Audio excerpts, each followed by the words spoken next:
গোপন এজেন্টরা এক সেকেন্ডও নষ্ট না করে নিজেদের খেলা শুরু করে দিল।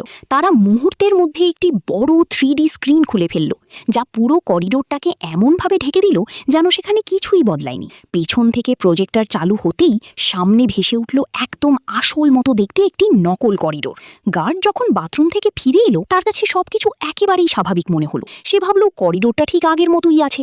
তার চোখ প্রজেকশনের সাথে এমনভাবে আটকে গিয়েছিল যে সে যেদিকেই নড়ত সামনে সেই একই দৃশ্যই দেখতে পেত। তারপর এজেন্টরা পরের চাল চাললো। তারা একটি সাউন্ড এমিটার চালু করলো, যেখান থেকে টপ টপ করে পানি পড়ার শব্দ আসতে লাগলো। গার্ড ভাবলো নলটা ঠিক মতো বন্ধ হয়নি। সে আবার ঘুরে বাথরুমের দিকে চলে গেল। এটাই ছিল সুযোগ। দুই এজেন্ট দ্রুত স্ক্রিনটা সামনে এগিয়ে দিল। ঠিক তখনই হঠাৎ দরজা বন্ধ হওয়ার শব্দ হলো। তারা দুজনেই স্থির হয়ে গেল। এখনও তাদের টার্গেট থেকে মাত্র 1 মিটার দূরে। একজন এজেন্ট আবার এমিটার চাপলো। এবার শব্দটা গার্ডের পেছনের দেয়াল থেকে এলো। গার্ড আরও বিভ্রান্ত হয়ে পেছনে গিয়ে খোঁজ নিতে লাগলো। এজেন্টরা নিঃশ্বাস আটকে সামনে এগিয়ে গেল এবং অবশেষে আর্কাইভ কক্ষের দরজার কাছে পৌঁছে গেল।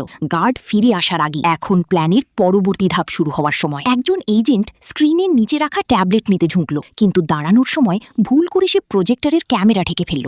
এক মুহূর্তের জন্য মনে হলো সব শেষ, কিন্তু তার সঙ্গী বিদ্যুতের মতো দ্রুত প্রতিক্রিয়া দেখালো। তাকে সঙ্গে সঙ্গে সাইডে ঠেলে দিল, আর প্রজেকশন আবার স্থির হয়ে গেল। বিপদ কেটে গেল। ইথান এক মুহূর্তও নষ্ট না করে ডিকোডার ব্যবহার করে স্টিলের দরজা খুলে ফেলল।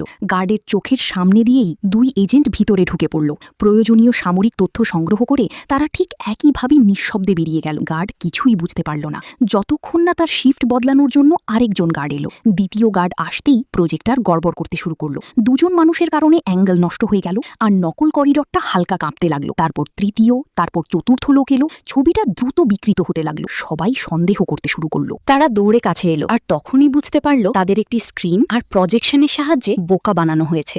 সাথে সাথে অ্যালার্ম বেজে উঠল।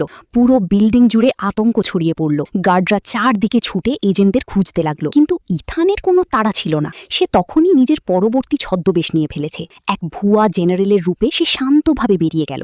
বাইরে এসে ইউনিফর্ম খুলে ফেলল, নকল দাড়ি সরালো, জ্যাকেট পরল, আর ভিড়ের মধ্যে এক সাধারণ পর্যটক সেজে মিলিয়ে গেল। সবকিছু একেবারে নিখুঁত ছিল, কিন্তু নিরাপদ দূরত্বে পৌঁছানোর পর হঠাৎ তার পেছনের পুরো বিল্ডিংয়ে এক প্রচণ্ড বিস্ফোরণ ঘটল। আর সবচেয়ে অবাক করার বিষয়, এই বিস্ফোরণটা সে করেনি।